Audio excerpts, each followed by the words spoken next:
What's going on, Sharp Football Fantasy Football family? This is the resident Swami of Konami, Rich Hribar, and I'm here to give you my top 5 undervalued fantasy wide receivers right now. I know you're saying, Rich, it's May 4th.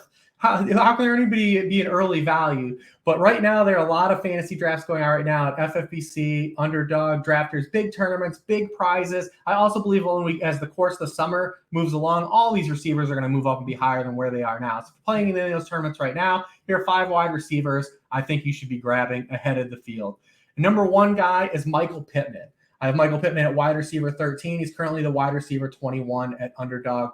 You look at his second season, he more than doubled his rookie season production across the board, caught 88 passes, 1,082 yards, 6 touchdowns. He has that alpha body type. He commanded 60 more targets than the next closest teammate on the Colts. That was Zach Pascal. He's no longer on the team. The number 3 wide receiver in targets last year, T.Y. Hilton, he's no longer on the team. They've only added second rounder Alex Pierce to the fold.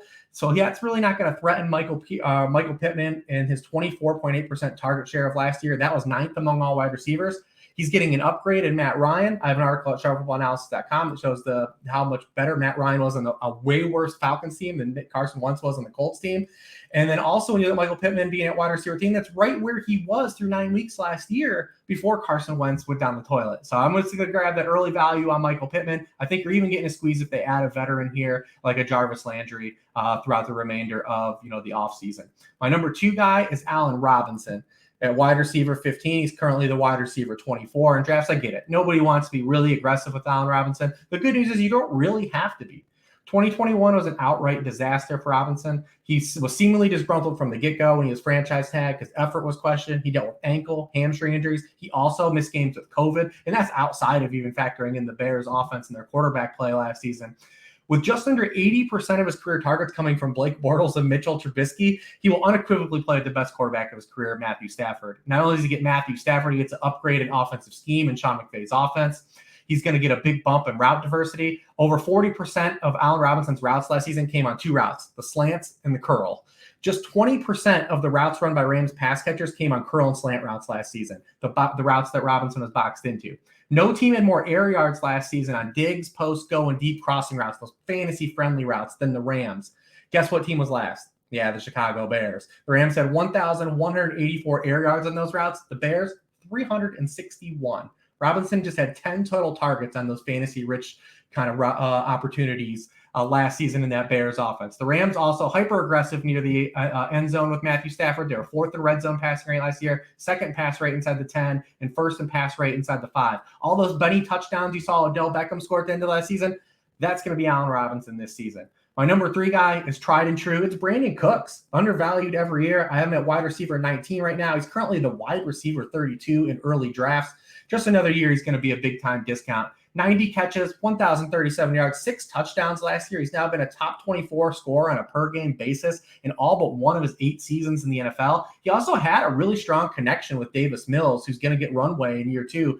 Mills and Cooks connected on 71.1% of their targets, 5 touchdowns, 101.6 quarterback rating. When Brandon Cooks played with Tyrod Taylor, they connected on just 58.3% of their throws with 1 score and an 83 quarterback rating. Now, you look at Houston's roster, it's still gutted at tight end and wide receiver outside of Brandon Cooks. I mean, Nico Collins in year 2. You've got John Mechie in the 2nd round coming off of an ACL that he tore in January. Tight ends, still very lackluster. Get in on Brandon Cooks still while the getting is good. My number 4 guy is a guy that plays in another bad offense. He actually was teammates with our number 2 guy last year, and that's Darnell Mooney. In year 2, 81 catches, 1,055 yards, 4 touchdowns. He was a wide receiver 31 last year in points per game, and that was still factoring in playing a large part of the season alongside an ineffective Allen Robinson. In the 5 games that Allen Robinson missed, Mooney commanded 25.9% of the team targets. He caught at least 5 passes in all of those games. So not only is he a field stretching value, there's a little bit of a PPR floor here too for him to have a floor. So I like Darnell Mooney a lot as a value right now. And my last game is a little bit deeper down the well. We got to have some later round guys, right? And it's Russell Gage at wide receiver 39. You look at Russell Gage right now, he led the Falcons in yards per route run against man coverage, 2.84 yards per route run against man coverage. That's 11th in the NFL amongst wide receivers last season.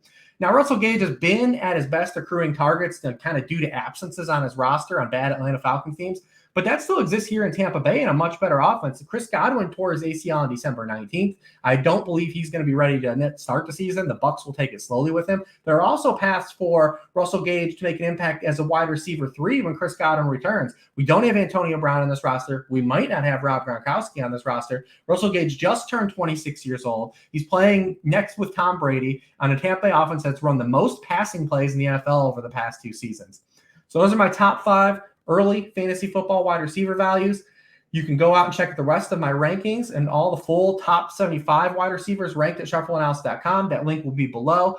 Roast me in the comments if you don't like any of those picks, or drop your favorite undervalued wide receiver early this offseason right now.